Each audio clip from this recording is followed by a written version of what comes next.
Hi guys, and welcome back to my channel, and if you are new, then a big huge welcome to you. This is my second attempt to record this video because the last attempt was a bit so-and-so, and I felt a little bit awkward at first filming this, but I've decided that I think I'm okay to film this, even though that I'm slowly coming out of the stage that I was in last week. I should warn you a little bit, this video may be heavily edited just because I'm not going to be too sure what I'm going to say, or I'm going to be slurring all over the place, so I'm just giving you a little bit of a heads up, guys.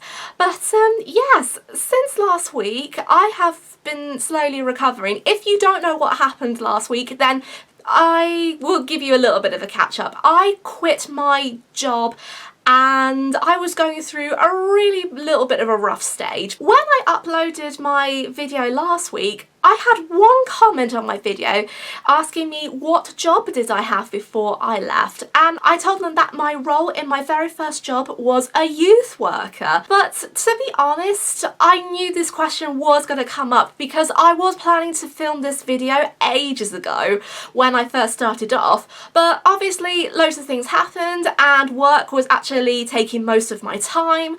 But then also with all the stuff that was happening before I left, I never had the chance to sit down and talk about it. I started my role as a youth worker last November, and if anyone doesn't know what a youth worker is, a youth worker is someone who sits down and plans activities for events like after school clubs and lunchtime clubs for children at a certain age. But for me, it was 11 to 17-year-olds, so I had to think of all the activities I was going to plan to do for them, and I had to come with new activities every single week, which is so hard. And considering that with my autism it could be so and so, it was a little bit of a challenge, but I managed to plan months ahead. So once I got into the gear of starting my job, I thought, okay, what am I going to do for the kids? And once I had those ideas, I would just write them down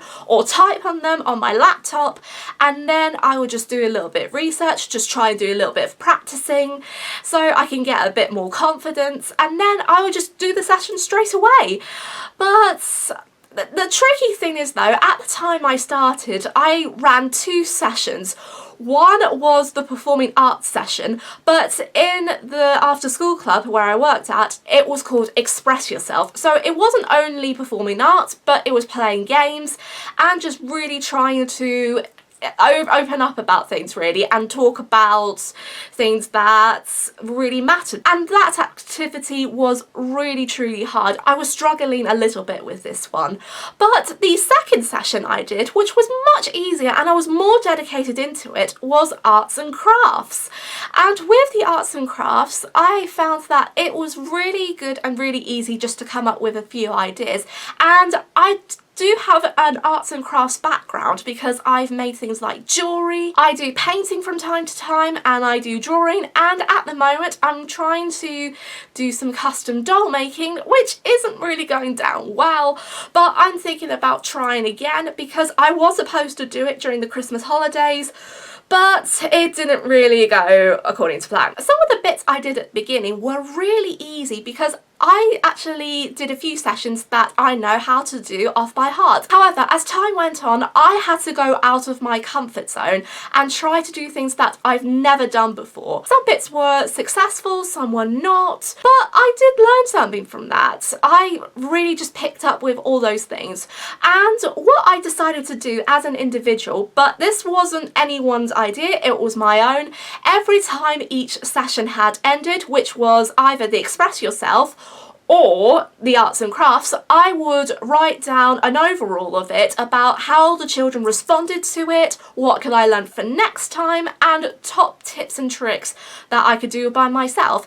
And then at the end of each month, I had to write down the best and the worst activities, and this would have given me the idea on things that the children want to focus on or come back to again in the very near future. I found out that during my time there, the most successful successful activities I actually ran during the arts and crafts sessions was something to do with jars. The BFG dream jars were hugely successful, and they were based on the book The BFG by Roald Dahl, and I couldn't believe there was an activity for that. And honestly, the kids really enjoyed themselves, but also the jury was a bit of a top one as well. Even the staff came over and actually did the jury with us, which I was so surprised. But I knew that if some activities were successful, I could have actually sat down and thought again, but I liked to actually come out of my comfort zone, not to focus on one thing just because it's related to something that they like. But the downside to working as a youth worker was the environment. Now, there were good days and there were bad days to the environment, and some of the good days that I've had with the environment are the ones where the kids were really happy and they were really enjoying themselves, and then they were also having a chat with the staff members. Even one of the kids actually invites all staff members to play video games with him, and he's on the autistic spectrum as well, and I just really couldn't believe it. I've never known such a really nice kid to actually include adults to do things as well. But with good kids comes kids that push the buttons, and I did have a lot of them in the environment, and at times it got a little bit stressful for me, and yeah, things got a little bit awkward, let's just put it that way, but not too awkward. But it's just one of these moments where my autism would lash out really, because I really couldn't deal with the pressure,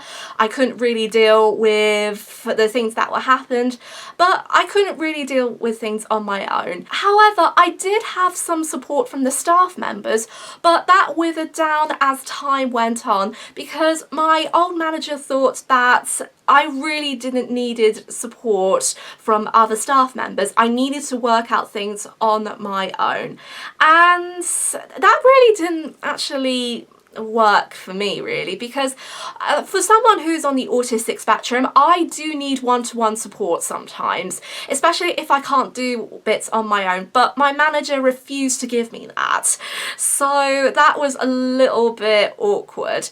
But some of the staff members actually put themselves forward to help me, which I'm so grateful for. They are really lovely, and I couldn't have asked for amazing team members. I was really disappointed and sad that I wouldn't be able to get the support I needed before I left, but that taught me that sometimes I needed to be in a right environment where I might need support all the time, and I really can't do things on my own.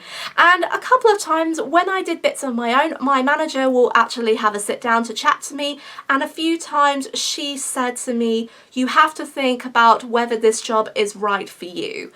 And that did put me off, and I cried and I cried, and sometimes I got a little bit angry after work, which is not the best thing to do, but sometimes my reaction to it isn't really that great, which led me to thinking that I should have quit. And a few times I was encouraged not to quit, but just to carry on, because everyone around me knew that I loved doing my job and I loved doing all the things with the kids. But then that was when things started to go down and down. And in the new year, when I started with the first session, something happened, and there was a thing that I really couldn't take in, and I came up to a point where I said to myself, I really got to talk to someone about this. So I managed to get in touch with the trustees who run the project for the after school club, and that didn't go well either. So after some thinking, that was when I decided, you know what, I can't deal with it anymore. Even though I love working in the after school club, I can't really put myself under pressure anymore.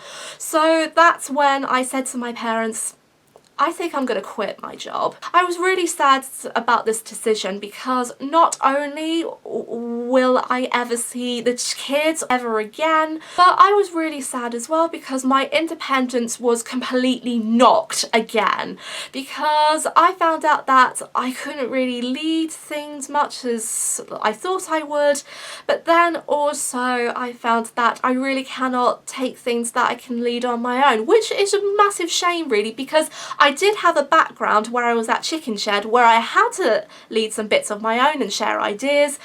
But a lot of people said to me that I have found it really difficult, and I think it's best for me just to have a job where I can have support all the time rather than let me do things individually.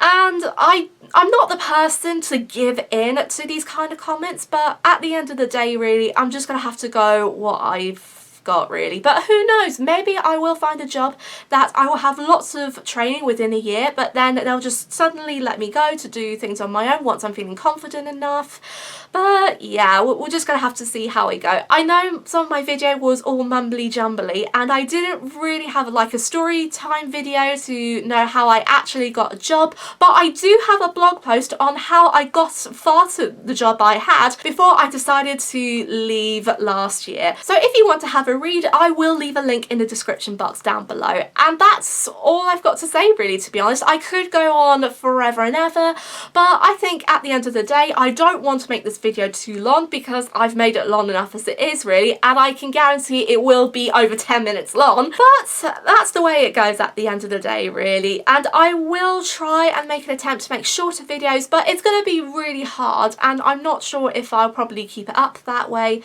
But we're just going to have to see how it goes. Speaking of which, I'm going to have to draw this video to a close because my family are coming over. I'm going to do this quick editing here. So until then, guys, I hope you have a wonderful day wherever you are in the world right now, even though I've said that already. But I could say it twice if I want to because you guys have been so amazing. And I also want to give a massive thank you to everybody who supported me when I uploaded my last video. And I know I forgot to do that at the beginning of the video, which is a little bit naughty of me. But to be honest, you guys have been so supportive and so amazing during this whole process, and I want to give a massive thank you to each and every one of you. Your support means a lot to me. Honestly, you guys are amazing, and I'm so lucky to have wonderful friends like you. And I hope that in the very near future that you guys will do amazing things in your lifetime as well, and you will go on to achieve really great things. And until then, always remember to keep on dreaming and never stop believing. I'll see you very soon. Bye!